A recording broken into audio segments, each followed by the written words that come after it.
de alimentación.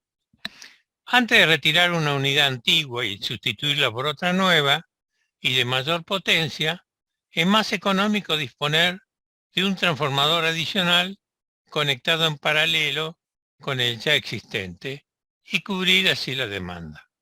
Por otro lado, el consumo de un sistema eléctrico puede variar fuertemente de una época a otra del año. Si se proyectan instalaciones con un único transformador, este debe tener la potencia suficiente para poder suministrar la carga solicitada en los momentos de mayor demanda. Y en las situaciones de época de menor consumo, el transformador trabajará con poca carga. ¿Y eso qué quiere decir? Va a trabajar con poco rendimiento, por lo que su rendimiento será bajo. Una forma de mejorar la instalación eléctrica será colocar 2 o 3 transformadores más pequeños en paralelo, de tal forma que en los periodos de menor demanda funcione solamente uno de ellos y en las épocas de mayor consumo se incorpore unidades en paralelo. Este procedimiento mejora notablemente el rendimiento de las unidades en paralelo. No, el rendimiento de la instalación, con la ventaja adicional que si se produce la avería de un transformador, cabe siempre la posibilidad de alimentar la carga más esencial con los otros transformadores. De ahí la importancia del estudio del acoplamiento de transformadores en paralelo. Se dice que 2 o más transformadores funcionan en paralelo cuando sus bornes homólogos están unidos entre sí, tanto del lado primario como del lado secundario, por conexiones de resistencia y reactancia despreciable. Para poder realizar un perfecto servicio en paralelo, se ha de cumplir las condiciones siguientes. Se ha de cumplir las condiciones. Los transformadores deben pertenecer al mismo grupo de conexión. Quiere decir el mismo ángulo horario. Bueno, esta frase corresponde a transformadores trifásicos. Por lo tanto, yo les agregué que la condición de grupo de ángulo horario y grupo conexión lo utilizaremos cuando trabajaremos con transformadores trifásicos. De cualquier manera, yo tengo otro pequeño juego primarias y secundarias, lo que indica la misma relación de transformación entre tensiones. Los transformadores deben tener idénticas tensiones relativas de cortocircuito. Las dos primeras condiciones son necesarias para el funcionamiento en vacío y de esta forma se evitan corrientes de circulación. Si los transformadores tuvieran distintas tensiones cuando lo conectan, si no se produce un cortocircuito, se producen corrientes de autocirculación que calientan los transformadores, gastan energía al sistema y no aportan casi nada a las cargas. En ausencia de carga, debido a que no coinciden las fases o la desigualdad de las fuerzas electromotrices secundarias. La tercera condición es necesaria para tener el correcto funcionamiento en carga, de forma que esta última se distribuya entre los transformadores proporcionales a sus potencias asignadas aparentes. En la práctica se admiten desviaciones de hasta el 10%.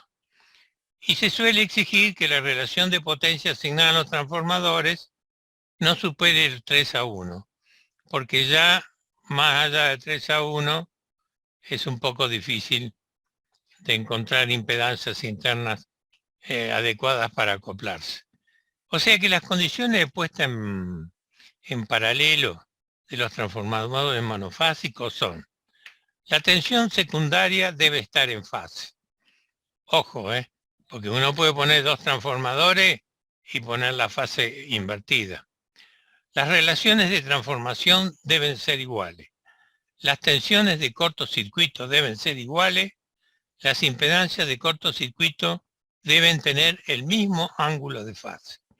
Es decir, que del ensayo de cortocircuito debe salir que la parte resistiva y la parte reactiva tengan la misma relación. Porque si no, va a ocurrir que se va a empezar a producir en esa reactancia interna un pequeño desfasaje de las corrientes. Bueno, siguiendo, en la figura 346 se muestra el esquema convencional que representa dos transformadores en paralelo. O sea, acá tenemos a la izquierda dos transformadores en paralelo. En la figura 346b se indica el circuito equivalente por fase, reducido al primario. En este caso hay autores que trabajan al primario, reduciendo todo al primario. En la figura se indica el circuito equivalente reduciendo al primario al sistema que se forma, donde por sencillez se ha omitido la rama de vacío. Por supuesto que la rama de vacío, que es la que indica las pérdidas de hierro y la corriente de magnetización, siempre tienen un pequeño valor que no entra en los cálculos por su pequeño valor. Analizando este circuito se observa que al ser comunes las tensiones primaria y secundaria, las caídas de tensión deben ser iguales. O sea, que la impedancia de cortocircuito por la corriente I1, la impedancia de cortocircuito es la que deducimos cuando hacemos el ensayo de cortocircuito. O sea que deducimos una reactancia, una resistencia y una impedancia. Acá nos estamos refiriendo a la impedancia. Debe ser igual a la impedancia de cortocircuito por la corriente I2. ¿Qué es lo que origina esto? Iguales caídas de tensión e iguales distribución de corriente. Cuando I1 y I2 representa la corriente que lleva a cada transformador reducida al primario, si se denominan I1N y I2N, las intensidades asignadas a cada máquina, la expresión se puede escribir.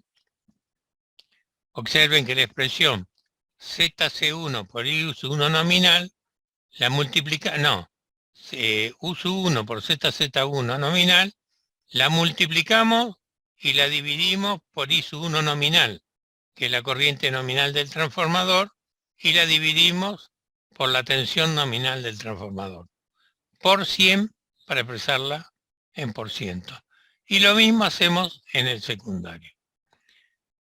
Resultado de ello es que nos queda que el índice de carga del transformador 1 por la caída porcentual del transformador 1, la caída porcentual de corto, del ensayo de corto, tiene que ser igual al índice de carga del transformador 2 por la caída porcentual. O al revés, la expresión que está ahí abajo. Lo que indica que los índices de carga de cada transformador son inversamente proporcionales a las tensiones de cortocircuito. La tercera condición exigible para realizar el acoplamiento en paralelo indica que E sub C1 debe ser igual a E sub C2, lo que significa que los índices de carga deben ser iguales. Es decir, el reparto potencia se realiza en forma proporcional a las potencias asignadas respectivamente. En la hoja siguiente, aquí tenemos el primer ejercicio. En realidad creo que la clase va a abarcar solamente 2 ejercicios, porque es monofásico, tienen la siguiente característica. El transformador 1 tiene 1000 volt a 100, una relación de 10, es de 100 kVA, tiene una caída porcentual resistiva del 3%, una caída porcentual reactiva del 4% y una caída porcentual total del 5%. El transformador 2 es de 1000 a 100 igual, por supuesto, si no, no lo podríamos poner en paralelo. La potencia son 200 kVA. la caída resistiva es 3%, la caída reactiva 4%, y la tensión de caída total del transformador es el 5%. Recuerden que la suma del E sub RCC más EXCC en un triángulo rectángulo es que da 5. ¿Se acuerdan que X sub C está en cuadratura de la caída resistiva? Entonces la hipotenusa es la caída que realmente registra el transformador y es 5. Se conectan en paralelo para alimentar una carga de 150 kVA con factor de potencia 0,8 inductivo. Calcular impedancias internas de ambos transformadores. Reparto de corrientes, potencias activas y aparente. Nota, se supone que la tensión secundaria es constante e igual a 100 volts. Transformador 1. Lo primero que tenemos que hacer es encontrar las corrientes con que nos vamos a manejar. Entonces, el transformador 1, que es de 100 kVA, vamos a tener que la corriente nominal va a ser 100.000 sobre 1000, que son 100 amperes. Y teniendo en cuenta las expresiones 376, podemos despejar, como conocemos las caídas porcentuales del transformador, tenemos que R sub C 1 por 100 dividido 1000 nos da 0,03. Y que a su vez, nos da 0,3 y nos da 0,3 al final. Y la caída porcentual 0,04 de XC1 por 100 por 1000 nos da 4, que son los valores resistivos y reactivos que tiene la rama cuando hacemos el ensayo de cortocircuito, que expresa los valores de la impedancia cortocircuito del transformador reducida al primario. Pásame la hoja. Entonces, operando en forma similar para el otro transformador, tenemos que su caída, su parte resistiva vale 0,15 ohm y su parte reactiva 0,2 ohm. Ahora fíjense en el circuito equivalente abajo. El circuito equivalente abajo va a ser la tensión B sub 1 primaria, la tensión B sub 2 transferida al primario, y en el medio tenemos las impedancias en paralelo que corresponden al transformador 1 y al transformador 2. La corriente que debe suministrar el sistema son 150 amperes. Como B'2 la tomamos de referencia de fase, la intensidad anterior va a tener, la intensidad de corriente va a ser 150 coseno de Φ8, ¿no? Creo que era coseno Φ8. O sea, menos 37 grados. O sea que si ustedes imaginan este sistema, la corriente estaría en desfasaje, retrasado con respecto a la tensión. La unidad de caída de tensión de ambos transformadores, bueno, está puesta ahí. 0,3 más J4 y sub 1, 0,15 más 0,2 y sub 2. Como además por la ley de Kirchhoff, en el nudo de salida, la suma de las corrientes debe ser igual a la corriente deseada, que es 150, argumento menos 37, de ahí podemos despejar cuánto obtenemos, cuánto vale la corriente que circula por el transformador 1 y cuánto circula por el transformador 2. Observe que en este caso, debido a que las impedancias internas del transformador tienen la misma pendiente, las corrientes no se desfasan. O sea que las dos corrientes que entregan los transformadores las entregan en fase. Que eso es lo ideal, ¿no? Que las entreguen en fase. En consecuencia, la potencia aparente de cada transformador va a ser S1 va a ser B'2 por I1, o sea, 1000 por 50, 50 kVA. Y S2, 1000 por 100, 100 kVA. Como la potencia que queríamos es 150 kVA, un transformador, el más pequeño, entrega 50 kVA y el otro 100 kVA. Y las potencias activas que van a entregar simplemente se hacen multiplicando por el coseno phi, y uno va a entregar 40 kilovatios y el otro 80 kilovatios. Y además, ahora si calculamos el índice de carga del transformador 1, que va a ser la potencia que está la potencia aparente que está entregando sobre la potencia aparente nominal, nos da 1/2. Y si calculamos el transformador 2, la potencia nominal que está entregando sobre la potencia nominal máxima nos da 1/2. O sea que en realidad este ejercicio salió perfecto, ¿no? No siempre salen tan así. Este resultado está de acuerdo con lo previsto, ya que la caída de tensión relativa de tensión E sub cc coincide en ambos transformadores.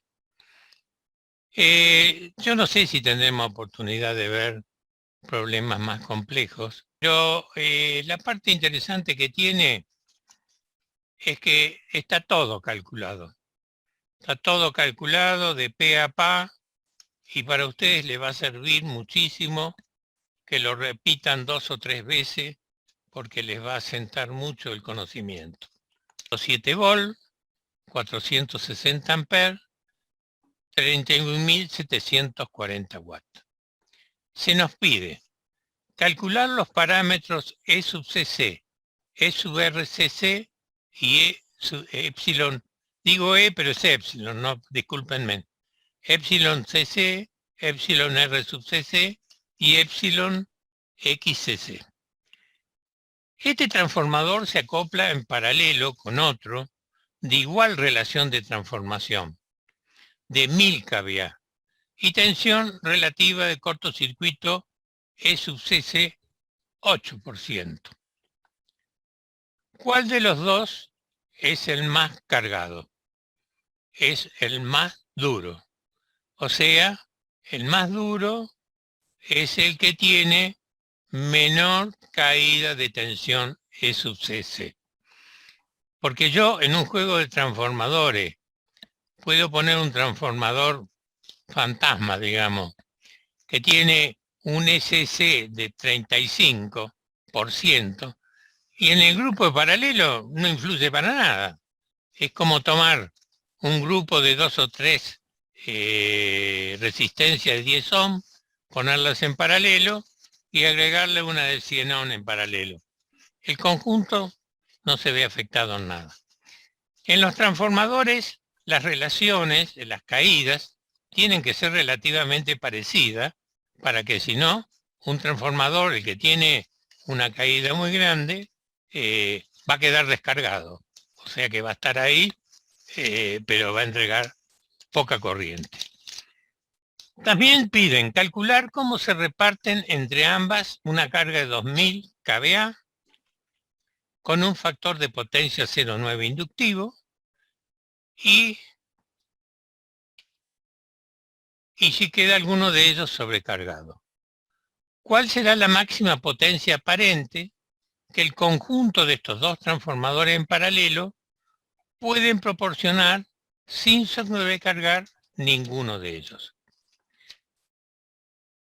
Otra pregunta: si se produce un cortocircuito trifásico en el secundario del conjunto de los dos transformadores en paralelo, cuando la red primaria suministra su tensión asignada, ¿cuál será la corriente de cortocircuito que el conjunto de estos dos transformadores demanda al régimen permanente primario?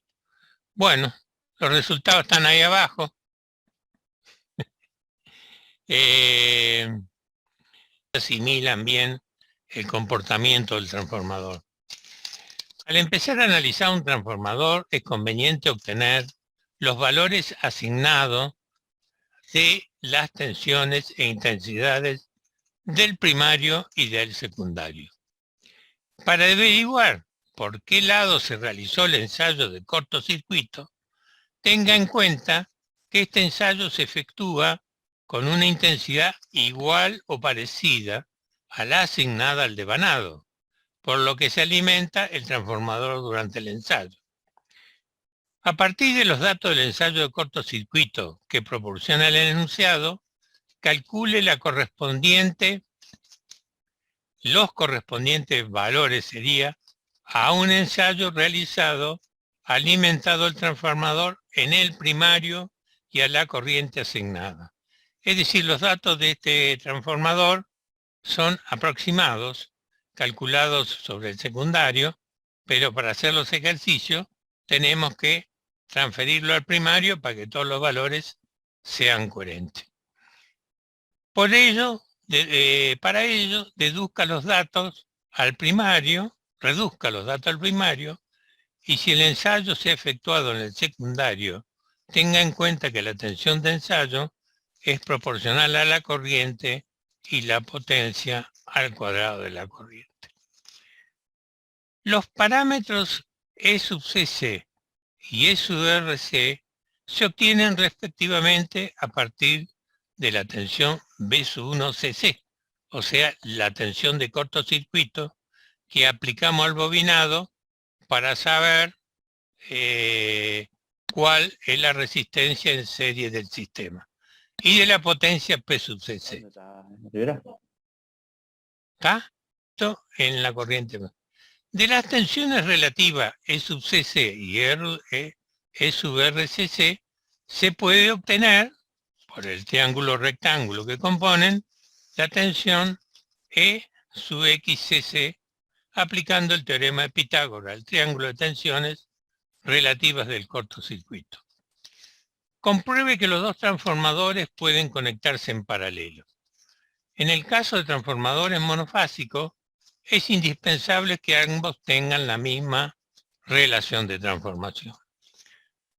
El transformador más cargado es aquel cuya tensión relativa de cortocircuito es menor. ¿Qué significa esto? Si la tensión de cortocircuito es menor, significa que tiene menor impedancia interna. Así que, ante la demanda de corriente externa, el transformador suministra más corriente. O sea, que los transformadores más cargados van a ser los que tienen menor impedancia interna, y que en general se llaman transformadores más duros en la jerga práctica, o transformadores duros, porque tienen poca caída.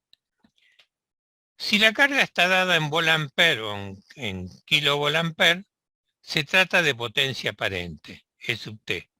Y si esta está dada en watt o kilowatt, se trata de potencia activa, P sub T. En este último caso, se puede obtener la potencia aparente, ST, a partir de P sub T y el factor de potencia coseno de phi sub T. Normalmente no se cometen errores apreciables en el cálculo de la potencia total que se suministra a la carga si se suman aritméticamente las potencias aparentes de ambos transformadores en lugar de sumarlas vectorialmente. ¿Esto por qué ocurre? Porque los transformadores que estamos apareando son similares. En consecuencia, el ángulo de desfasaje es muy pequeño, y entonces podemos reemplazar sumas vectoriales por sumas escalares que van a dar prácticamente el mismo valor. Para calcular el reparto de potencias aparentes entre ambos transformadores en paralelo, se plantea un sistema de dos ecuaciones. Una es la de la potencia aparente total, y es aproximadamente igual a la suma aritmética de las potencias aparentes de los dos transformadores. La otra ecuación relacionada los índices de carga y las tensiones relativas. La otra ecuación relaciona los índices de carga y las tensiones de cortocircuito de ambos transformadores. También hay que tener en cuenta que el índice de carga de un transformador es el cociente entre la potencia aparente y la potencia asignada. La máxima potencia aparente S sub Tn que puede proporcionar el conjunto de dos transformadores en paralelo es aquella que hace que el índice de carga del transformador más cargado sea igual a la unidad. Más allá no puede porque produce una sobrecarga, ¿no? El transformador T, equivalente a los dos transformadores en paralelo, tiene las mismas tensiones asignadas, primaria y secundaria, que dichos transformadores en paralelo. Su potencia asignada será S sub Tn y su tensión relativa de cortocircuito es la misma que del transformador más cargado. Conocidos estos parámetros del transformador T, es posible calcular sus corrientes primarias de cortocircuito, que al igual del conjunto los dos transformadores en paralelo. Bueno, toda esta explicación, que si fueron 3 hojas, yo la creo muy nominal, 1500 kVA. La relación de transformación, 15.000 sobre M, frecuencia 50 Hz.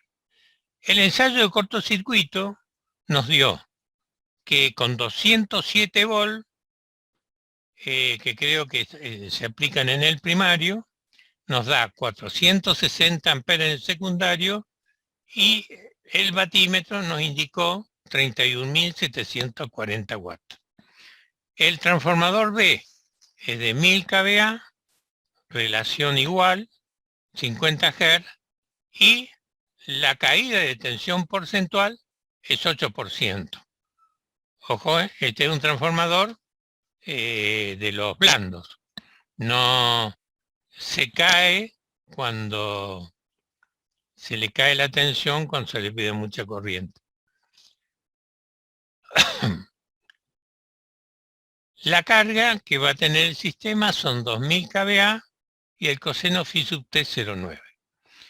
Bueno, vamos a empezar a resolverlo. Antes de empezar a estudiar un transformador, es conveniente calcular sus tensiones e intensidades asignadas del primario y del secundario.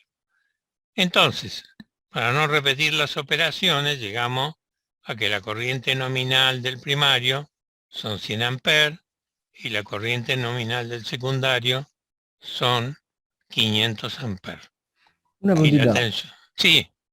Los 2000 kilowatts, ¿de dónde sale? La corriente nominal del secundario son 500 amperes. Bien. El enunciado indica que el ensayo en cortocircuito se ha realizado con una corriente de 460 amperes y una tensión de 207 volts. Obsérvese cuáles son las corrientes asignadas de los devanados de este transformador y se advertirá que esta corriente es bastante próxima a la asignada al secundario, que es 500 amperes, y es muy diferente a la corriente asignada al primario, que son 100 amperes. Esto indica que el ensayo se ha efectuado alimentando el transformador por el secundario. Como comprobará adicionalmente, se aprecia que la tensión que se ha realizado con el ensayo 207 volt es de 1,38 volt de la tensión B sub 1 y 6,9 de la tensión B sub 2. Una tensión de 1,38 de la asignada es exageradamente pequeña en un ensayo de cortocircuito, pero un valor de 6,9 resulta razonable para este tipo de ensayo, lo cual ratifica que se ha efectuado por el secundario. Además, este ensayo se ha realizado con una corriente que no es exactamente igual a la asignada. Entonces, los datos que tenemos son los que están abajo. 207 volt y sus dos 460 amperes, potencia de corto 31.740. A continuación se va a determinar las medidas que se hubieran obtenido si el ensayo se hubiera realizado en el primario. Es bastante simple. Planteo que la tensión de corto en el primario sobre la tensión de corto en el secundario es la inversa de la tensión de corto del secundario sobre la tensión de corto del primario. De ahí despejo de esta ecuación y la tensión B sub 1 de corto es M por la B sub 2 de corto. Y la I sub 1 de corto es I sub 2 de corto sobre M. Pasando, nos queda entonces que la tensión de corto es 1035 volts y la corriente de corto es 92 amperes. Y esto es transferido al primario, porque estábamos hablando de 400 amperes. Lo que pasa es que lo transferimos al primario. Y la potencia de corto es 31.740 watts. Bueno, creo que el jefe de trabajos prácticos a veces les pregunta cómo hacer calcular la potencia de corto de un lado y después transferirla al otro. Creo que a veces lo hace Inti, ¿no? Sí, en realidad le preguntan la corriente de cortocircuito o de falla, la corriente de falla del primario o del secundario directamente. Ah, creí que decía esto. Que en realidad básicamente le explicamos que lo sacamos por no por el método por unidad, pero casi. O sea, Si el ensayo de cortocircuito se hubiera efectuado con las corrientes asignadas. Entonces, la tensión B sub 1 de corto es 1125 y la potencia de cortocircuito 37.500. Y entonces, componiendo el triángulo de Pitágoras, con los valores podemos obtener la caída de la tensión resistiva, la caída de la tensión reactiva y la caída total del transformador.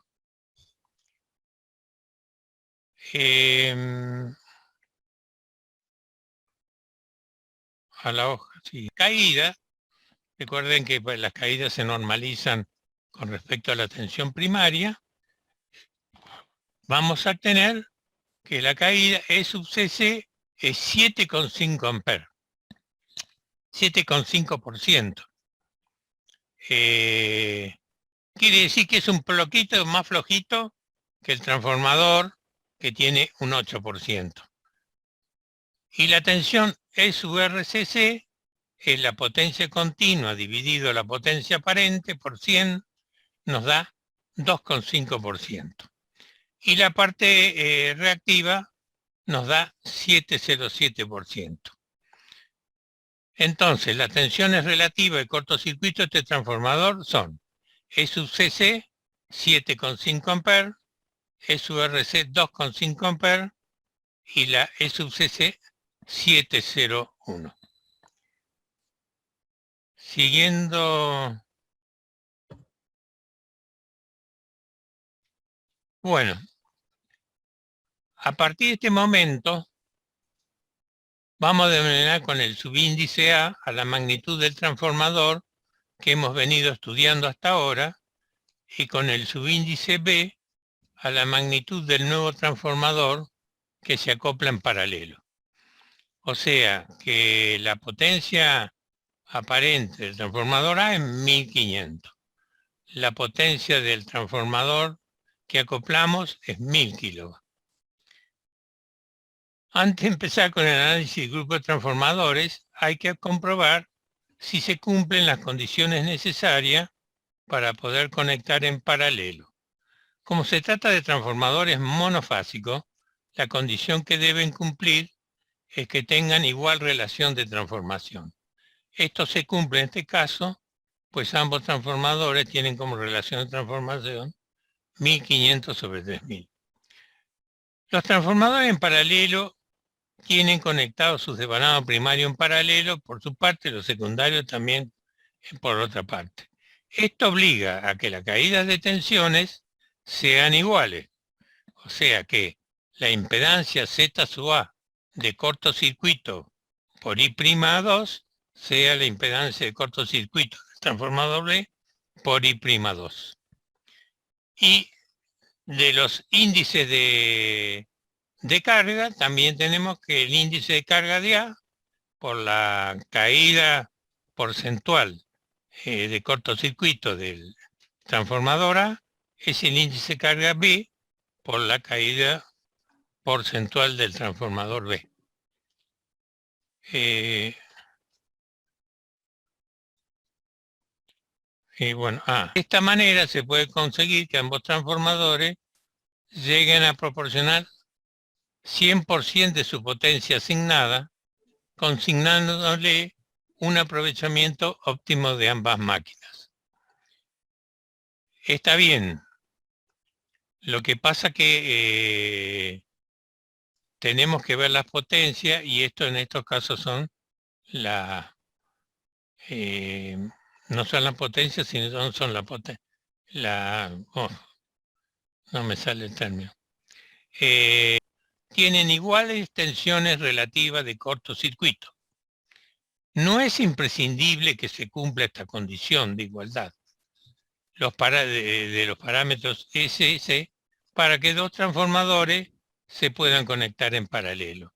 Pero sí es recomendable, porque cuando SS varía mucho, las corrientes se hacen todas un poco distintas. En este caso, los parámetros de la tensión E sub C de ambas máquinas no son iguales, y una cargará más que la otra. Según se puede deducir de la relación 7, la máquina más cargada, o con mayor índice de carga, será aquella cuya tensión relativa al cortocircuito es menor. Por lo tanto, el transformador más cargado es el más duro, y el transformador más duro es el que tiene la menor impedancia porcentual de caída. El transformador más cargado es el A. A ver. El enunciado indica que la carga tiene una potencia de 2000 kilovatios. Como la potencia está medida en kilovatios, se trata de una potencia activa. La potencia aparente de la carga se obtiene dividiendo por el coseno phi, o sea, 2222 kVA. Normalmente los transformadores en paralelo tienen unas impedancias de cortocircuito Z sub CC, cuyo argumento phi sub C no son demasiado diferentes entre sí. Eso ya lo dije la otra vez, porque las caídas internas de los transformadores, las impedancias, no pueden diferir mucho entre sí, porque si no, el acoplamiento no es posible. Así que el phi C es pequeño y se puede sumar escalarmente. Esto da lugar a que las corrientes secundarias de ambos transformadores estén casi en fase. Por esta razón, no se comete un error importante si se sustituye la siguiente relación vectorial, que la potencia aparente total, esto es lo que hablábamos hoy, la potencia aparente total en forma vectorial es igual a la potencia aparente del transformador A más la potencia aparente del transformador B, y que lo podemos volver escalarmente. S sub T, S sub A más S sub B. El reparto de potencia entre ambos transformadores se obtiene resolviendo el sistema de ecuaciones 7 y 10. 10 es este. Y además, a ver, pasa a la hoja siguiente. Entonces tenemos que el índice de carga por la caída de tensión del transformador A sub CC tiene que ser igual al índice de carga por E sub CB. Y a su vez que la potencia aparente total sea igual a la suma de la potencia aparente. Despejando de esto, acá hay un cambio de intercambio de variables y podemos llegar a la conclusión de que S sub A sobre 1500 es 7,5 y que es igual a S sub D por 1000 por 8. Y S sub A más S sub B es 2222. Resolviendo este sistema de ecuaciones, es un planteo. Resolviendo este sistema de ecuaciones se obtiene que sub A es 1367 kVA, E sub D es 854 kVA. Se aprecia que ninguno de los dos transformadores proporciona una potencia mayor que su potencia asignada, porque el primero era de 1500 y el segundo era de 1000. Luego, ninguno de ellos queda sobrecargado al conectar esta carga. Porque si ustedes hacen un paralelo y dejan un transformador sobrecargado, ese transformador va a calentar más que lo demás o va a haber que ponerle una refrigeración especial con ventiladores, si no, no es seguro. O una impedancia de compensación. Claro, pero la impedancia de compensación ya te roba un poquito. Sí, sí. Un poquito más de pérdida. Sí, claro. Sí, por supuesto también si no está en este dibujo acá, pero si los secundarios son de varios metros, la impedancia de los secundarios, si los secundarios son conectados a la carga por una impedancia, por unos conductores que tienen unos cuantos metros, sí, la impedancia misma del conductor actúa de ecualizador y también facilita la distribución de la potencia. Cuando se conecta una carga de 2000 kW con factor de potencia 0,9, el conjunto de los dos transformadores tienen las potencias aparentes siguientes: 1367 y 854. Lo mismo. Es extenuante esto, ¿no? Cargar ninguno de ellos, STN, es aquella que hace que el transformador A se cargue al 100%. Es decir, cargamos el transformador más chiquito, al más grande al 100%, porque tiene menos impedancia. Sí. Es decir, sí, es la potencia total que hace que el índice de carga del transformador cargado valga 1. Luego de estas condiciones, el índice de carga del transformador se obtiene C sub A por epsilon AC, la ecuación conocida, y además queremos que C sub A valga 1, así que lo reemplazamos en esta ecuación. Y entonces C sub B, el índice de carga del transformador B, va a ser 0,938. Por lo tanto, aplicando las 10 y las 11, en este caso, vamos a tener que la suma de las potencias aparentes, acá está, la suma de las potencias aparentes, acá la sumó como si fueran escalares, ¿no? Que era, después, mañana voy a revisar la frase allá arriba, 438 kVA. La máxima potencia que puede proporcionar el conjunto de estos dos transformadores, en paralelo, sin sobrecargar ninguno, es 2438. ¿Por qué? Porque ya pusimos que el índice de carga de 1, que es el más chico, digamos el más blando, es 1. O sea, si pedimos más carga, va a salir más corriente del transformador más blando. Hasta ahora, ¿bien? Que entrega más corriente es el transformador más duro. Es decir, ¿por qué? Porque sostiene la tensión. También viene de esa expresión. ¿Qué es un transformador duro? Un transformador que cuando vos le pedís carga, sostiene la tensión. Porque hay otros transformadores, habrá tantos, ¿viste? Tantos fabricantes, transformadores viejos que eran sin norma, que a lo mejor le pedís la corriente nominal y se te cae el 10%. Entonces, y otros, un transformador duro, porque no sé la norma yo en este momento, capaz que dice que tiene la misma tensión asignada que los dos transformadores en paralelo y su potencia asignada con la potencia aparente S sub Tn que se acaba.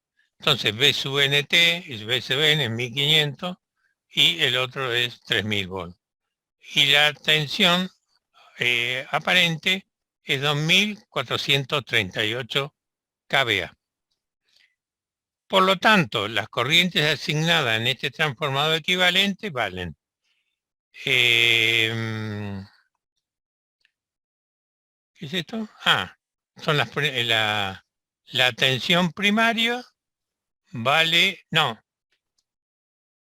el transformador único, de ese transformador único, el transformador 1 aporta 162,5 amperes y el transformador 2 aporta 812 amperes. ¿Está bien? Sí. La tensión relativa de cortocircuito de este transformador equivalente es igual a la del transformador más cargado, que en este caso es el transformador A. En consecuencia, la tensión de cortocircuito E sub CT, S sub CA, es 7,5.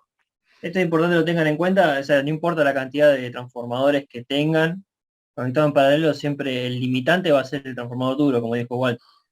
En este caso, el transformador duro es el que tiene menor impedancia de cortocircuito, menor tensión de cortocircuito, perdón, y es este que tiene acá, el 7,5%. Si hubiese uno que es de 5%, va a ser ese y ese va a limitar, va a ser la tensión relativa de cortocircuito del sistema, del banco de transformadores. Bueno, no están muy anonadados, ¿no? A ver a los alumnos. ¿Quién está en el presente? Transformadores va a dar igual a 2167 amperes. Para el conjunto de estos dos transformados en paralelo, la corriente de cortocircuito primaria vale 2167 amperes. Bueno, ahora lo que tienen que hacer es leer varias veces. Sí, pasarlo. Ahí están los valores, pasar el RAS, los valores, bueno. Y como último está la... esto está repetido. No. No sé si es del RAS este. No sé si es del RAS este. Sí, es del RAS. Están en fase. Las ecuaciones para calcular están acá. Y como ustedes pueden ver, las corrientes quedan en fase. Si alguno tiene ganas de despuntar el lápiz, puede tratar de resolverlo. No, asumimos que las tensiones son las mismas, pero creo que las impedancias de los transformadores son distintas. Pero ojo que no hay circulación. Si el circuito está abierto, no hay circulación de corriente. En los transformadores no hay circulación de corriente. Yo en realidad los puse, después ante la urgencia. Y yo digo que este intervalo es el mismo que este, y si hago ¿cómo se llama? Si trazo una circunferencia acá, es este mismo punto. Entonces, si ustedes están con un punto en el medio, estamos acá, ustedes saben que del último punto que ustedes tomaron, esto, ¿sí? Este valor va a ser exactamente el mismo que este. O sea que si ustedes trazan esa curva hasta acá, con la intersección de esta circunferencia con respecto al punto donde supuestamente no estoy siendo claro. Vamos a aclarar un poco más. Vamos a suponer que esto es con el último punto que tienen sobre la curva, ya pueden tener, tienen este valor y saben que si trazan una circunferencia va a venir a parar a un cierto punto. Ese cierto punto lo unen con la que viene de acá perpendicular y ya tienen otro punto de partida y pueden trazar esta parte de la curva. ¿Sí? Y de la misma forma hacen con lo siguiente. ¿Sí? Ya están en cero y unen este punto con el otro. No tengo acá, digamos, con el osciloscopio la curva de vacío y poníamos en el osciloscopio y le hacíamos graficar la curva de magnetización y para que vean el ciclo de histéresis, cómo se formaba. Y después lo dejamos de usar. Eso lo veíamos también en transformadores. No se ve porque el transformador le aplica una tensión sinusoidal, ¿sí? La corriente de vacío no es sinusoidal, tiene una deformación que la hace en forma de pico, ¿sí? Y eso se debe a que el transformador se comporta como un aparato no lineal, ¿sí? Al no ser si fuera una resistencia y yo pongo en el dibujo la forma de onda, voy representando hacia el eje y tengo una recta que vendría a ser la resistencia, el cociente entre la corriente y la tensión me da una resistencia. Si yo voy graficando todos esos puntos con los instantes de tiempo, me dice que la corriente es senoidal. O sea que si yo aplico a una carga lineal una tensión senoidal, la corriente va a tener la misma respuesta, va a ser una corriente senoidal, no se deforma. ¿Sí? Jorge, si querés, yo acá tengo una imagen. De una carga lineal, esto no tendría esta forma, deformada, esta curva, sino sería una recta, que empezaría de este punto y terminaría acá. ¿Sí? Entonces, si yo me fijo en el instante cero, ¿sí? Voy hasta este eje, bajo y sé que la corriente va a estar en el punto cero. Ahora bien, me voy desplazando hacia el lado positivo de esta curva, de la curva de tensión. No estamos... El punto A y los traslada hacia el eje del flujo, digamos, en el punto cero de los tiempos, y van hacia abajo al punto A', ¿sí? También está en el punto cero. Ahora vamos al punto B. Yo me desplacé en tiempo positivo, voy al punto B de la curva, llego hasta el punto B. Supongamos que ahora estamos viendo la curva de magnetización de un transformador, pero supongamos que esto sea una recta. Si esto es una recta, este punto yo lo hago bajar acá y va a tener la forma senoidal que tiene la curva de tensión, de la cual estamos partiendo en el origen. Como el caso del transformador no es lineal y tiene esa forma que tiene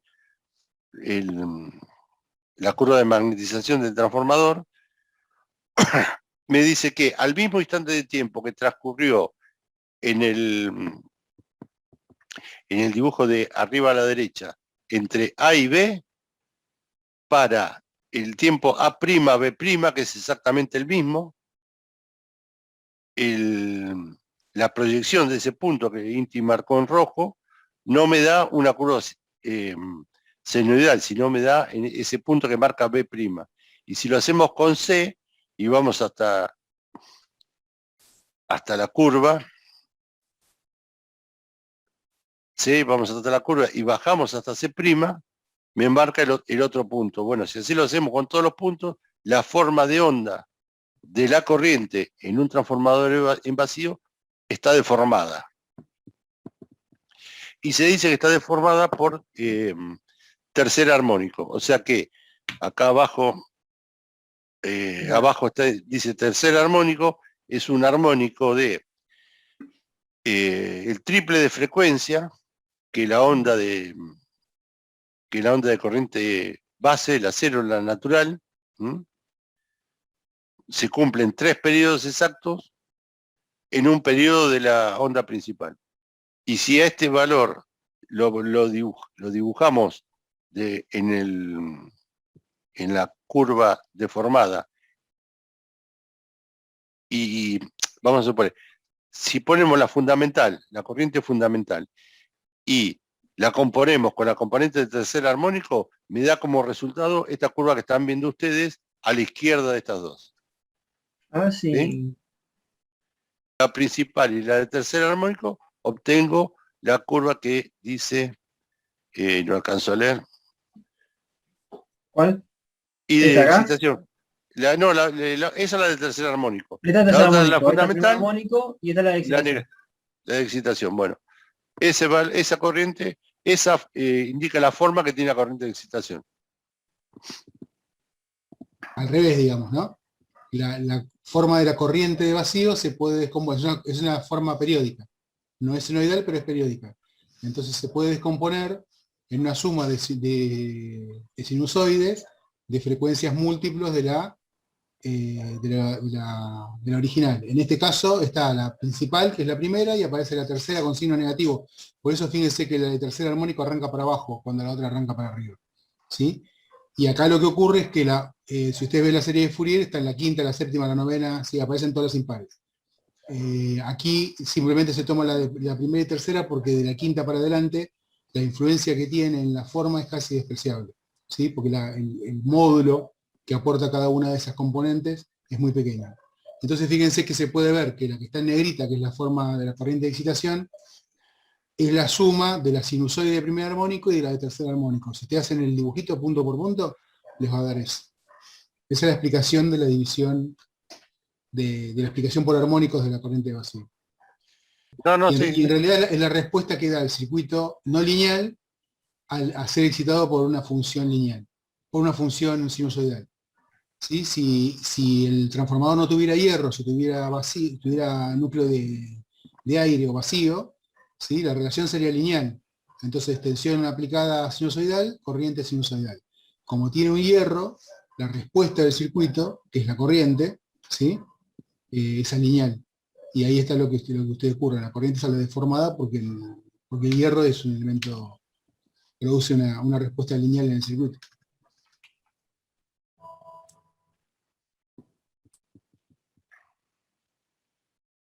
Es cuánto está cargado el transformador, qué porcentaje, en decimales o en porcentaje, cuánto de la carga nominal estás usando. Si vos tenés un transformador de 1000 kVA y le conectaste una carga de 200, el factor de carga va a ser 0,2, porque estás usando el 20% de la carga nominal. Eso es el factor de carga. Cuando vos estás con carga nominal tenés factor 1. De carga, para ver si lo tengo por acá. Vos tenés un factor de carga en el cual tu rendimiento máximo, que la fórmula, ahora la buscamos si querés, pero creo que es la raíz cuadrada de la potencia del cortocircuito y la potencia en vacío o algo así, ¿o no, Jorge? Sí, relaciona las pérdidas las pérdidas en el hierro y las pérdidas en el cobre, pero pues yo estoy tratando de ahí, Jorge? ¿Querés que lo busque? Y el rendimiento, ¿sí? Si yo estoy trabajando con un factor de carga chico, ¿sí? ¿Qué es lo que pasa? Se me achica esta parte, las pérdidas en carga, ¿sí? Todo lo que es las pérdidas en el hierro se mantiene constante porque la tensión nominal es constante, ¿sí? Bueno, va a depender también del coseno de phi y la carga, ¿no? Pero vamos a esto. Las pérdidas de hierro son constantes. Entonces, si yo estoy trabajando con un factor de carga chico, quiere decir que estoy trabajando al 20% de la carga nominal, las pérdidas de hierro se hacen muy importantes con respecto a lo que es el rendimiento. ¿Está? Admitir.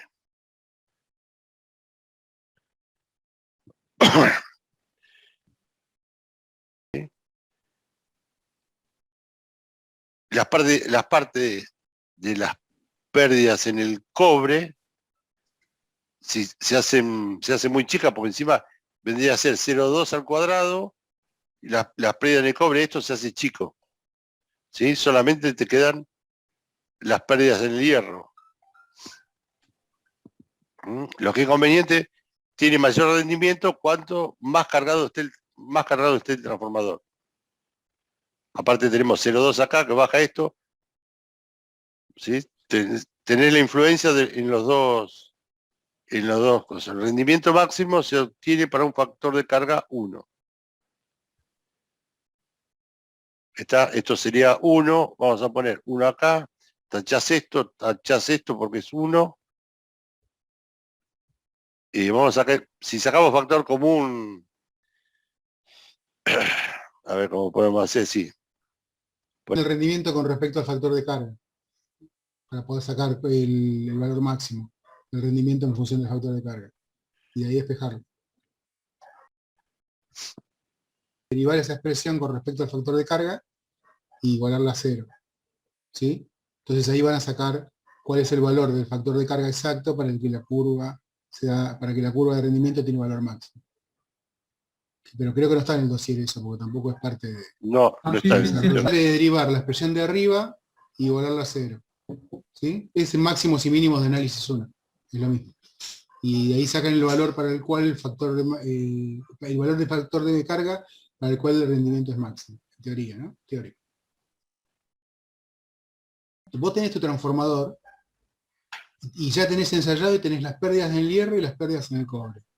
Entonces, con esos dos valores vos podés calcular la cantidad de carga que le podés poner de manera que el transformador trabaje a rendimiento máximo. ¿Sí?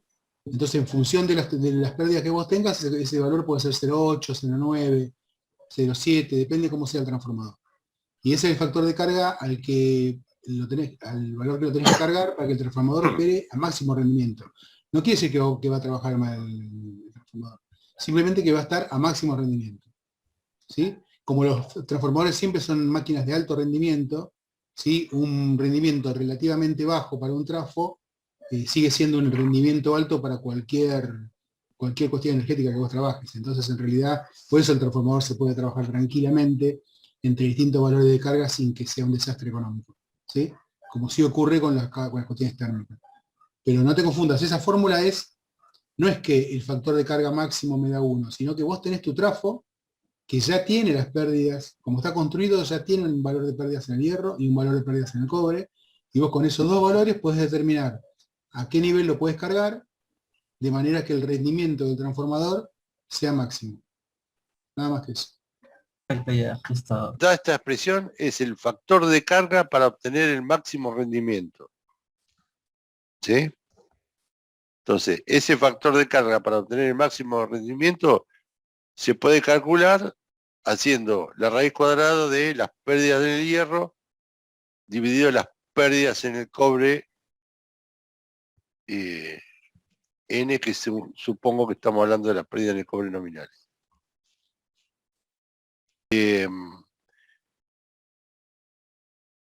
Un factor de carga X para que me dé el máximo rendimiento, tendríamos que tener claro cuál es este valor de pérdidas en el cobre.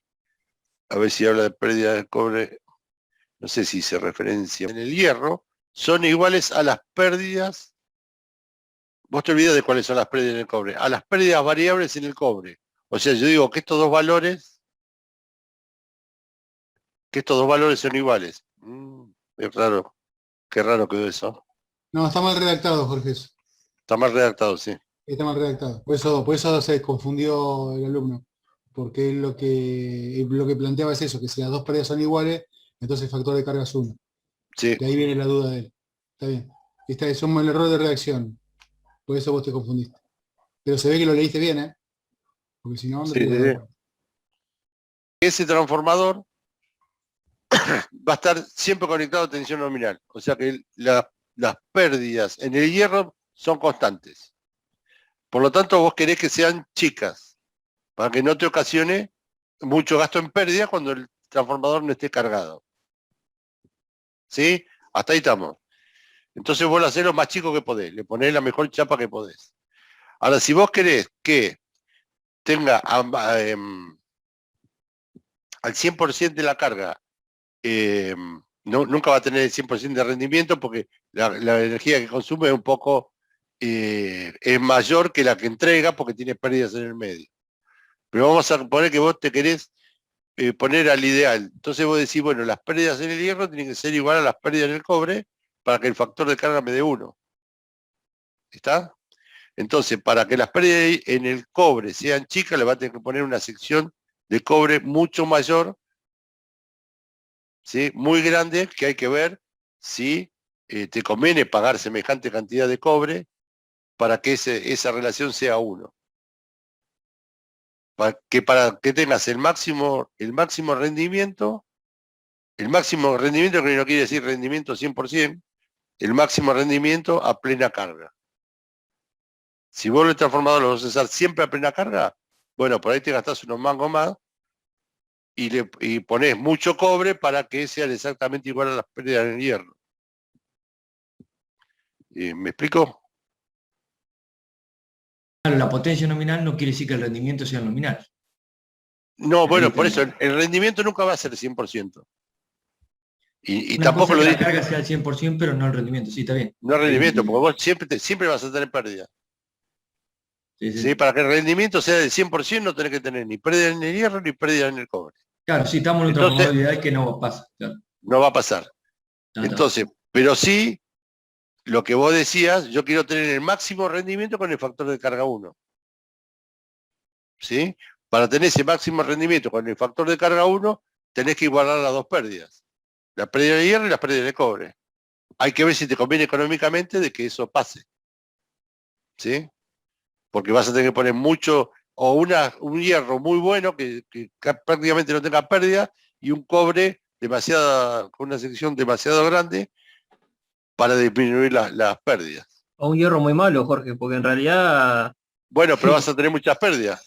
Por eso, pero te van a quedar iguales, por eso te digo. Bueno, pero una cosa de lo que plantea él... Vas a tener el máximo, para Marcelo, vas a tener el máximo rendimiento con un factor de carga 1, pero ese rendimiento capaz que es del 90%.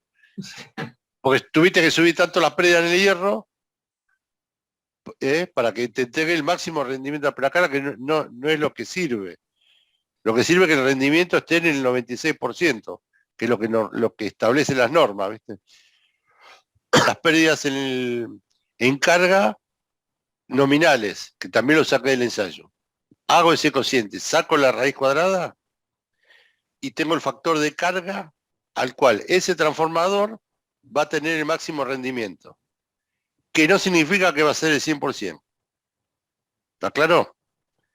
Esa es la conclusión a la cual lo que tendríamos que haberle dicho de entrada a nosotros, y nos complicamos la vida, pero llegamos a eso. ¿Está? Una pregunta, ¿tendría que ser mayor que 1? No. No igualar, porque si no, con igualar las pérdidas, con el cobre sale mucha plata, entonces llego a la conclusión de que las pérdidas del hierro van a ser más grandes que las pérdidas en el cobre. Sí. Y con esa raíz yo tengo las pérdidas del hierro arriba, las del cobre abajo. Por consiguiente me tiene que dar mayor que 1. No, es al revés. No, es raíz cuadrada. Es raíz cuadrada. Ah. Es raíz cuadrada, no es cociente directo, es raíz cuadrada. En un cierto punto si trazar una curva de carga del transformador, yo lo puedo hacer trabajar entre 0, que sería la corriente que yo le saco en el secundario, no le pongo ninguna carga, y 1, que es perdón, que es la carga nominal. Eso lo sumo da 1. El factor de carga varía entre 0 y 1. Si yo lo sobrecargo, sobrepaso 1, me estaría pasando de la corriente nominal. Si tengo un factor de carga mayor que 1, quiere decir que estoy esforzando el transformador. Pero por definición, el factor de carga varía entre 0 y 1. El hierro están dadas por la tensión y las del cobre por la carga. Entonces las pérdidas en el hierro casi que se mantienen constantes y las que varían son las de la carga. Entonces el punto, es lógico que el punto de mayor rendimiento de carga sea cuando sean iguales las dos, porque uno está en un punto que se cruzan, porque ya después a partir de ahí la carga aumenta. Como para imaginarlo. La carga aumenta. más que las de más que las de vacío. Datos, la característica, ¿no? Y hago el cociente y la raíz cuadrada de toda esa porquería, ¿no? Me da 0,5.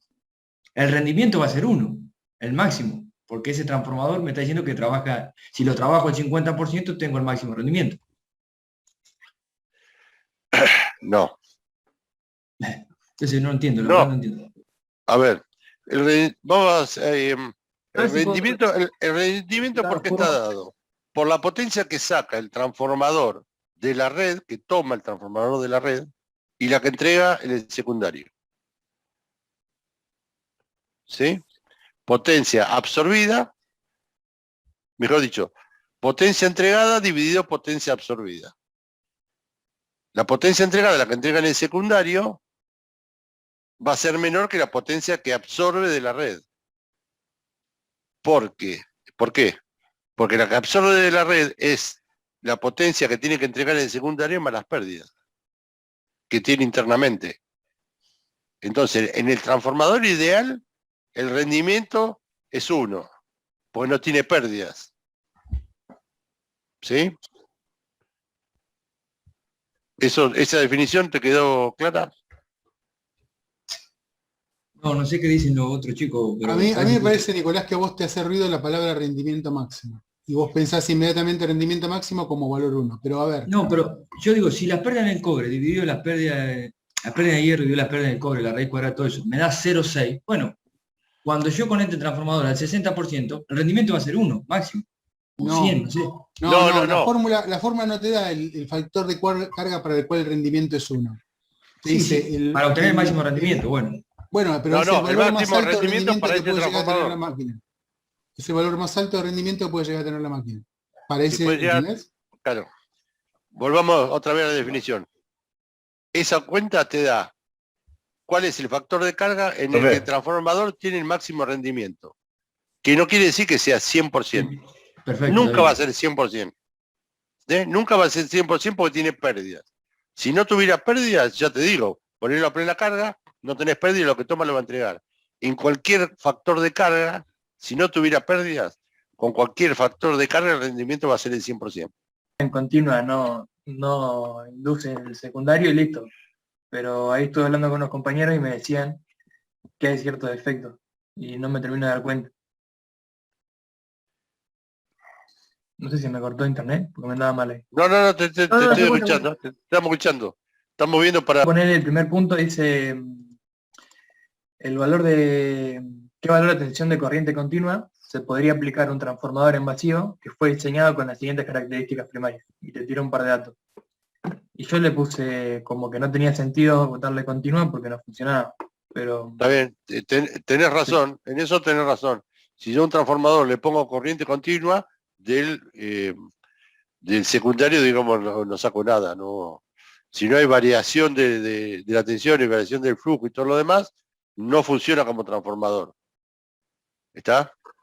Claro, eso es cierto, vos tenés razón, en eso tenés razón. Por ahí algún compañero hizo un análisis de decir, bueno, por ahí puedo usar esto para sacar algunas pérdidas en el primario o algo así, y no me terminé de dar cuenta muy bien. No, pero te está preguntando otra cosa. Vos tenés que dejar de pensar de que es un transformador y vos lo que estás conectando es una bobina con núcleo de hierro. ¿Sí? Marcelo creo que ya lo habló este tema. Está silenciado, está muteado. Con vacío alimentado con tensión nominal y frecuencia nominal. Explicar qué sucede con todos los parámetros eléctricos y magnéticos si se le alimenta con el mismo valor de tensión continua. Lo mismo sería. Está relacionado a lo mismo que pasó en el punto 1. No sé si lo me voy a la fácil y digo que no funciona el transformador. Claro, bueno. Y la fácil para nosotros es está mal. Está mal. No todos los parámetros hacen 0, que no funciona el transformador. Que el transformador no induzca una FEM en el secundario no quiere decir que no se produzca flujo. No, obvio, sí, pero bueno, en el secundario no va a tener tensión. Bueno, pero todos los parámetros no son 0. El flujo lo vas a poder calcular. O al menos saber qué pasa. Claro, o sea, decir que el transformador no funciona es hasta ahí nomás, verdadero. Claro, no funciona como transformador, por eso te dije, lo que vos decís es correcto, como transformador no funciona. Pero vos dejaste de, si le pones continua ya no es un transformador. Es Sí, una igual, bobina, es una inductancia con núcleo de hierro. Chao, claro, a otra cosa. Y lo tenés que pensar por ese lado. ¿Qué es lo que pasaría por ese lado? de que te está dando valores en alterna y vos le vas a suministrar tensión en continua. Pensalo más por el lado de qué pasa si yo uso tensión continua en vez de alterna, qué tengo y qué no tengo en ambos casos. Claro, no, sí, o sea, vos todo hasta la parte de llegar al núcleo y tener flujo vas a tener. Más allá de eso, en el secundario, ya ahí es otra cosa. Sí, pero por ejemplo, yo tengo partes reactivas si yo alimento con tensión continua. Con continua, no, o no. No. Entonces, ¿qué tengo? Tengo la parte resistiva. Yo estoy viendo una resistencia, una resistencia del cobre.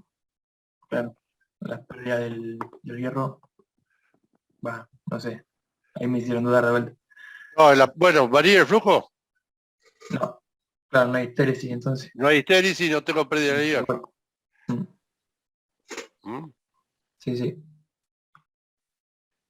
Todos estos problemas están, digamos, direccionados a que ustedes busquen un poco más de vuelta. Por algo se lo pusimos y tienen que salir del esquema que viene tradicional bueno, buscar un poco la vuelta a ver qué es lo que pasa.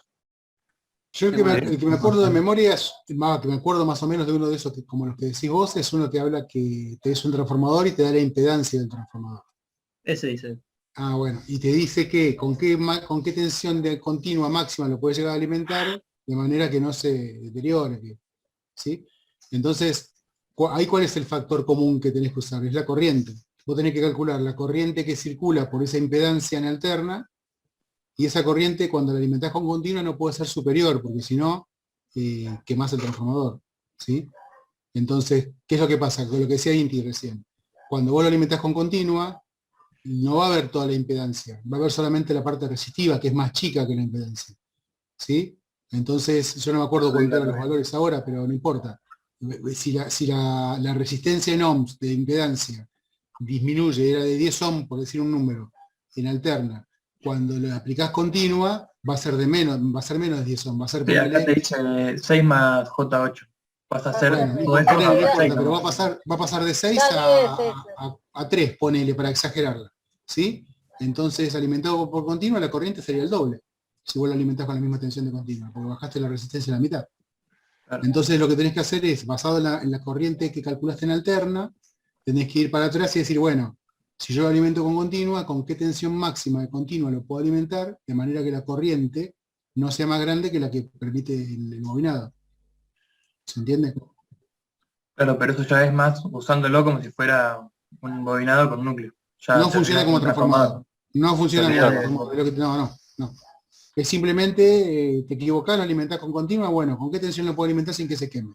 Porque si vos agarrás un trafo y le querés meter un trafo de 220, 110, por ejemplo, y le querés meter del lado de 110 una fuente continua de 220, perdón, del lado de 220, le querés meter, en vez de alterna, una fuente de 220 de continua, lo vas a quemar. Sí. Entonces en el examen no me voy por la fácil, la pienso un poquito más. Todas, siempre, a ver, siempre alguna maldad ponemos nosotros. Si en un problema tienen un montón de datos, 20, no sé, no digo 20 datos, estoy exagerando. Capaz que tienen 6 datos y se les pregunta una cosa y ustedes tienen de esos datos que nosotros le damos que tomar solamente los que necesitan.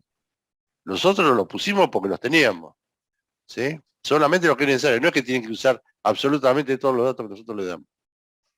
¿Mm? Remítanse a lo que se le está preguntando. Marcelo. Gracias, no me he dado cuenta. Ahí está. Ahí tiene unos problemitas adicionales para poder resolver. Hay del práctico 1 y abajo y del práctico 2. Más abajo, esperen que los muestro.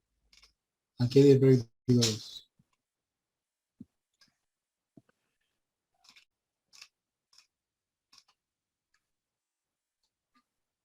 Fíjense.